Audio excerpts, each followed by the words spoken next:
ዛሬ አንድ ሀሳብ የወረደልን ምክንያት አለን አልሀምዱሊላህ። ሌላ የተለያዩ ሀሳብ ቢኖረው በወንድሜ ዙሪያ አልሀምዱሊላህ ወደ ሀገሩ ተመልሶልናል ከቤተሰብ ጋር ተቀላቅሏል። ውዶችዬ አልሀምዱሊላህ። አሰላሙ አለይኩም ወረህመቱላሂ ወበረካቱ። ድና የተከበራችሁ የፋፊኮቻ ቻናል ተከታዮች እንዴት ናችሁ? ሰላም ናችሁ ወይ? በያላችሁበት አላህ ሰላም ያድርጋችሁ ውዶችዬ። ያው ዛሬ ከተፍ ብያለሁኝ አልሀምዱሊላህ። ደስታም አለ ያው አልሀምዱሊላህ ውዶቼ። አሁን ሰሞኑን እንደምታውቁት ብሬክስ የለቀቀው በጣም ብዙዎቻችንን መቼም እያስለቀሰ እያሳዘንን ያለ በስደት ላይ ያሉ ወንድሞቻችን የተለያየ ቪዲዮ እያያችሁ ነው ማለት ነው። ባህር ላይ ተጠልፎ የነበረው ጠፍቶ የነበረው ጀልባ አሁን ላይ ሬሳ እየተገኘ ይገኛል ማለት ነው። በጣም እኔ እንጃ ከምነግራችሁ በላይ በጣም መቼም ቤተሰብ ስለወጣብን ብቻ ሳይሆን ያንን አይቶ መቼም ያላዘነ ያላለቀሰ ይኖራል ብዬ አላስብም። በጣም ከባድ ነው። እኔ ለቤተሰቦቻቸው ጽናቱን ይስጣቸው ነው የምለው ውዶቼ። በጣም ከባድ ነው። የሚገርማችሁ ነገር በዛን ሰሞን ወንድሜ ወዲህ የተሻገረበት ቀን ነበር። ይሄ ጀልባ ጠፋ የተባለ ጊዜ ወንድሜ ደግሞ ወደዚህ ተሻግሮ ነበርና ቤተሰብ ላይ ያለውን እንትን ላይ ጭንቀት ላይ ልነግራችሁ አልችልም። እናቴ በጣም ተጨንቃ እኛም በጣም ተጨንቀን የነበረንበት ቀን ነበረ። ማክሰኞ ቀን አካባቢ እንደዛ መስሎኛል። ቀኑን ባላስታውሰውም በጣም ከባድ ነበረ። ያው የአብዛኛዎቹ ወንድሞቻችን እንዳያችሁት ብሬክስ ለቆታል። በሚያሳዝን ሁኔታ ሬሳቸው እየተገኘ ይገኛል። ከባድ ነው ወላሂ ላዚም በጣም ከባድ ነው። ለቤተሰቦቻቸው መጽናናቱን ይስጣቸው ነው የምለው። እኔ እንጃ ወላሂ በቃ ስደት ለምንን አንበላም ነው የሚያስብለው። ያንን አይታችሁ በጣም ይከብዳል። በጣም ከባድ ነው። ሀገራችን ላይ ከሰራን ምንም አይነት ነገር ወላሂ ምንም ቢሆን የተሻለ ነገር ላናገኝ እንችላለን እንጂ መኖር እንችላለን ማለት ነው። እንኖራለን እና የሰው ልጅ ጠንካራ ከሆነ ደግሞ ይለወጣልም። ባየሁት ያንን ብሬክስ የለቀቀውን በጣም ውስጤ ተነክቷል ማለት ነው። በጣም ከባድ ነው። ወንድሜ የሚገርማችሁ ነገር የዛኔ ከየመን ወደዚህ እየተሻገረ ነበረ ያ ክስተት የተከሰተው ማለት ነው። እንዲሁም አመልጣለሁኝ ብሎ ባህር ሀይል ሲመጣበት በጣም በፍጥነት እኔ ብቻ ነበርኩ ጆኒኮ ላይ ያለሁት። በጣም በፍጥነት በሚነዳበት ሰዓት ትንሽ እኔም ላይ የሆነ በቃ ውስጤ ፈርቶ ነበር ነው ያለው።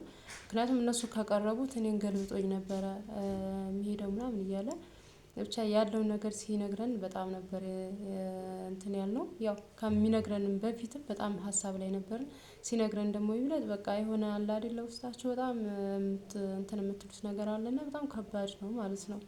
እና አልሀምዱሊላህ ያም ሆኖ በሁሉም በጣም ብዙ ነገሮችን ውጣ ውረድም ቢያይም አልሀምዱሊላህ ከቤተሰቦቹ ጋር ከእኛ ጋር ተገናኝቷል።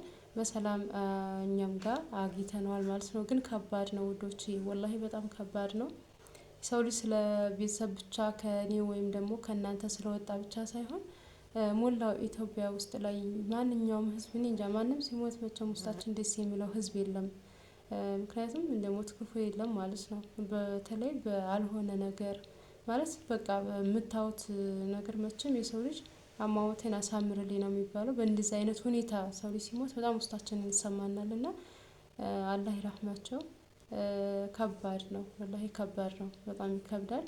አላህ ለጀነት ይበላቸው ማለት ነው። እንግዲህ እኔም ያጎቴ ልጅና ባለቤቴ እንደነገርኳችሁ ገና አልተመለሱም። ወንድሜ ብቻ ነው የመጣው።